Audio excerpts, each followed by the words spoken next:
когда в 90-е годы такие были тяжелые, голодные для многих, и у нас в России как бы очень много работало, стали появляться разные фонды, и фонд Сороса знаменитый, как бы, вот, раздавали деньги, там многим это для них было какое-то подспорье, но каждый решает свой выбор. Я вот взял, например, учебник, который был написан по этим грантам, и посмотрел там историю Великой Отечественной войны. Там всего был во всем учебнике только один параграф.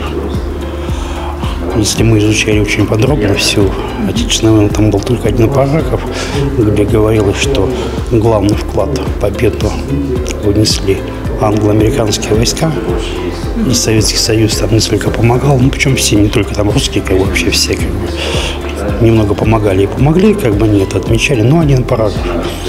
И я для себя решил, что я лично не буду участвовать в таком, как бы. Я не выступал там против кого-то, чего-то, где-то там публично, да, не политики, просто я для себя вот такое решение выбрал, потому что предать там память отца, да, я для себя лично никак не мог.